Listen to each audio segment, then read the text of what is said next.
Kemudian Yesus masuk lagi ke rumah ibadat. Di situ ada seorang yang mati sebelah tangannya. Mereka mengamat-amati Yesus kalau-kalau ia menyembuhkan orang itu pada hari Sabat, supaya mereka dapat mempersalahkan dia. Kata Yesus kepada orang yang mati sebelah tangannya itu, "Mari, berdirilah di tengah." Kemudian katanya kepada mereka, "Manakah yang diperbolehkan pada hari Sabat? Berbuat baik atau berbuat jahat? Menyelamatkan nyawa orang atau membunuh orang?" Tetapi mereka itu diam saja. Ia berduka cita karena kedegilan mereka, dan dengan marah ia memandang sekelilingnya kepada mereka. Lalu ia berkata kepada orang itu, "Ulurkanlah tanganmu." Dan ia mengulurkannya, maka sembuhlah tangannya itu. Lalu keluarlah orang-orang Farisi dan segera bersekongkol dengan orang-orang Herodian untuk membunuh dia. Kemudian Yesus dengan murid-muridnya menyingkir ke danau, dan banyak orang dari Galilea mengikutinya, juga dari Yudea, dari Yerusalem, dari Idumea, dari seberang Yordan, dan dari daerah Tirus dan Sidon datang banyak orang kepadanya, sesudah mereka mendengar segala yang dilakukannya. Ia menyuruh murid-muridnya menyediakan sebuah perahu baginya karena orang banyak itu, supaya mereka jangan sampai menghimpitnya. Sebab ia menyembuhkan banyak orang, sehingga semua penderita penyakit berdesak-desakan kepadanya, hendak menjamahnya. Bila mana roh-roh jahat melihat dia, mereka jatuh tersungkur di hadapannya dan berteriak, "Engkaulah anak Allah!" Tetapi ia dengan keras melarang mereka memberitahukan siapa dia. Kemudian naiklah Yesus ke atas bukit. Ia memanggil orang-orang yang dikehendakinya, dan mereka pun datang kepadanya. Ia menetapkan 12 orang untuk menyertai dia, dan untuk diutusnya memberitakan Injil, dan diberinya kuasa untuk mengusir setan. Ke-12 orang yang ditetapkannya itu ialah Simon yang diberinya nama Petrus, Yakobus anak Zebedeus, dan Yohanes saudara Yakobus, yang keduanya diberinya nama Boanerges, yang berarti anak-anak guru. Selanjutnya Andreas, Filipus, Bartolomeus, Matius, Thomas, Yakobus anak Alfeus, Tadeus, Simon orang Zelot, dan Yudas Iskariot yang mengkhianati dia. Kemudian Yesus masuk ke sebuah rumah. Maka datanglah orang banyak berkerumun pula, sehingga makan pun mereka tidak dapat. Waktu kaum keluarganya mendengar hal itu, mereka datang hendak mengambil dia, sebab kata mereka, ia tidak waras lagi. Dan ahli-ahli Taurat yang datang dari Yerusalem berkata, "Ia kerasukan Beelzebul, dan dengan penghulu setan, ia mengusir setan." Yesus memanggil mereka, lalu berkata kepada mereka dalam perumpamaan, Bagaimana iblis dapat mengusir iblis? Kalau suatu kerajaan terpecah-pecah, kerajaan itu tidak dapat bertahan. Dan jika suatu rumah tangga terpecah-pecah, rumah tangga itu tidak dapat bertahan. Demikianlah juga kalau iblis berontak melawan dirinya sendiri, dan kalau ia terbagi-bagi, ia tidak dapat bertahan, melainkan sudahlah tiba kesudahannya. Tetapi tidak seorang pun dapat memasuki rumah seorang yang kuat untuk merampas harta bendanya apabila tidak diikatnya dahulu orang kuat itu. Sesudah itu, barulah dapat ia merampok rumah itu. Aku berkata kepadamu, sesungguhnya semua dosa dan hujat anak-anak manusia akan diampuni. Ya, semua hujat yang mereka ucapkan. Tetapi apabila seorang menghujat Roh Kudus, ia tidak mendapat ampun selama-lamanya, melainkan bersalah karena berbuat dosa kekal. Ia berkata demikian karena mereka katakan bahwa ia kerasukan roh jahat. Lalu datanglah ibu dan saudara-saudara Yesus. Sementara mereka berdiri di luar, mereka menyuruh orang memanggil dia. Ada orang banyak duduk mengelilingi dia. Mereka berkata kepadanya, Lihat, ibu dan saudara-saudaramu ada di luar dan berusaha menemui engkau. Jawab Yesus kepada mereka. Siapa ibuku dan siapa saudara-saudaraku? Ia melihat kepada orang-orang yang duduk di sekelilingnya itu dan berkata, Ini ibuku dan saudara-saudaraku. Barang siapa melakukan kehendak Allah, dialah saudaraku laki-laki, dialah saudaraku perempuan, dialah ibuku. Shalom semua jemaat Tuhan. Sekarang kita sudah memasuki kitab Markus 3 yang disadur dari santapan harian di dalam ayat 1 sampai 6. Legalisme semakin merasuk dalam hati orang-orang Farisi sehingga cara pandang mereka terhadap praktik Sabat tidak murni lagi. Ini terlihat jelas dalam bacaan kita hari ini. Markus mencatat bahwa pada hari Sabat orang-orang Farisi dengan sengaja mencari-cari kesalahan dari tindakan Yesus yang ketika melihat seorang yang mati tangan sebelah kanannya.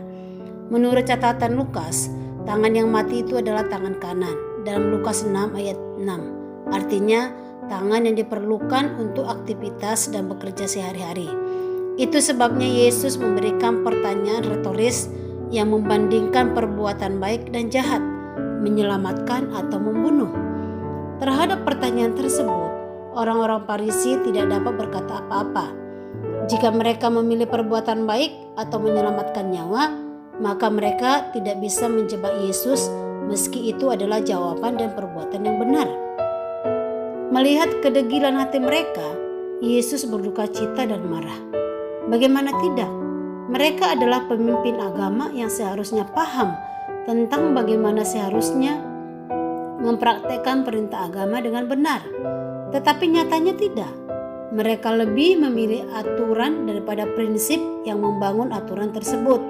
Lebih memilih perbuatan batinia, lebih mengutamakan legalisme dibanding praktik kasih kepada sesama. Yang paling ironis, orang Farisi segera bersekongkol dengan orang-orang Herodian untuk membunuh Yesus. Hati mereka telah mengeras dan spiritual mereka telah membeku sehingga rela melakukan apa saja termasuk kejahatan. Bagaimana dengan hidup kekristenan yang kita jalani selama ini? Masih adakah kasih kepada Tuhan dan sesama? Atau justru kita sedang terjebak dalam legalisme yang membuat kerohanian kita membeku dan hati kita mengeras? Mari kita memohon pertolongan Tuhan agar menjaga langkah kita menjauhi legalisme dan senantiasa hidup dalam kasih. Di dalam ayat 7 sampai 12. Setelah beberapa kali kita melihat lokasi pelayanan Yesus di rumah dan sinagog, kali ini pelayanan Yesus berlangsung di tepi danau. Di situ Yesus menyembuhkan banyak orang dari berbagai tempat. Orang-orang yang datang kepadanya tidak hanya minta untuk disembuhkan dari penyakit, tetapi juga diminta untuk dilepaskan dari roh jahat. Bahkan roh jahat pun mengenal Yesus sebagai anak Allah. Tetapi Yesus melarang mereka bersaksi karena Yesus ingin agar orang banyak mengenalnya sebagai anak Allah melalui perkataan dan perbuatannya, bukan melalui kesaksian dan roh jahat. Yesus menjadi terkenal, tidak heran jika pemimpin agama Yahudi berusaha membunuhnya. Ayat 13 sampai 19. Meskipun mereka dipilih berasal dari latar belakang yang berbeda-beda, yaitu murid-murid Tuhan Yesus, tetapi kebanyakan adalah orang-orang biasa. 4 dari mereka adalah nelayan, Matius adalah pemungut cukai, Simon orang Zelot adalah pejuang kemerdekaan bangsa Yahudi. Memang tidak mudah bekerja dan hidup bersama dengan orang-orang yang berbeda latar belakang. Karena itu Yesus tidak pernah memaksa murid-murid untuk tetap mengikutnya. Yesus tidak menginginkan keikutsertaan secara paksa, tetapi secara sukarela. Mereka yang dipilihnya melakukan 2 tugas. Yang pertama, untuk menyertainya dalam tugas pelayanan, dan yang kedua adalah memberitakan Injil. Tugas ini berat, namun Tuhan memperlengkapi mereka dengan kuasa yang besar, kuasa yang melampaui kuasa setan-setan dan roh-roh jahat. Orang Kristen dipilih Yesus untuk tugas yang mulia ini, yaitu memberitakan Injil Kerajaan Allah. Mari kita tanyakan kepada diri kita sendiri, apakah tugas ini sudah kita jalankan? Di dalam ayat 20 sampai 30, Yesus dan Beelzebul. Mukjizat adalah suatu tindakan yang tidak dapat dipahami dan dipikirkan karena berada di luar nalar manusia. Yesus banyak melakukan mukjizat. Mukjizat yang Yesus lakukan di berbagai tempat membuat banyak orang datang dan melihatnya. Di dalam ayat 22, peristiwa yang Yesus lakukan membuat para ahli Taurat menduga kalau Yesus dirasuki setan, sebab ia mengusir setan dengan kuasa Beelzebul. Yesus mengetahui apa yang dipikirkan para ahli Taurat. Ia menjawab mereka, bagaimana mungkin iblis dapat mengusir iblis? Hal itu akan membuat kerajaan mereka terpecah belah. Hal ini sama dengan sebuah rumah tangga. Jika terpecah belah, maka rumah tangga itu tidak akan bertahan. Demikian pula dengan iblis. Ia akan terbagi-bagi jika tidak bertahan dan hancur. Para ahli Taurat tidak percaya dengan apa yang Yesus lakukan. Mereka menyangkal kuasa Yesus yang dimiliki. Mereka tidak percaya bahwa Yesus melakukan mujizat dengan kuasa Roh Kudus. Karena itu Yesus memberi peringatan bahwa semua dosa dan penghujatan terhadap anak-anak manusia dapat diampuni. Tetapi barang siapa menghujat Roh Kudus akan binasa. Kita tidak boleh menolak Roh Kudus, apalagi menghujatnya. Roh Kudus adalah roh yang memberi pengertian kepada kita. Tanpa Roh Kudus, kita tidak akan memiliki pengenalan akan Allah yang benar di dalam Kristus. Di dalam ayat 31 sampai 35, Yesus dan saudara-saudaranya. Ibu dan saudara merupakan bagian dari keluarga inti. Mereka adalah orang yang paling dekat dengan kita, terutama ibu sebagai wanita yang melahirkan kita. Ibu dan saudara-saudara Yesus tiba untuk menjemput Yesus saat orang banyak duduk sambil mengelilingi Yesus. Dari antara mereka ada yang mengetahui kedatangan mereka dan memberitahukannya kepada Yesus. Tetapi Yesus menjawab, seolah-olah Yesus tidak mengenal ibu dan saudara-saudaranya dengan kalimat seperti ini. Siapa ibuku dan siapa saudara-saudaraku? Mereka yang hadir tidak mengerti mengapa Yesus berkata demikian.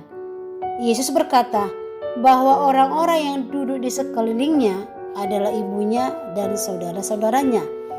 Kalimat ini mengajarkan bahwa relasi ibu dan saudara tidak dibatasi secara jasmani, tetapi juga secara rohani.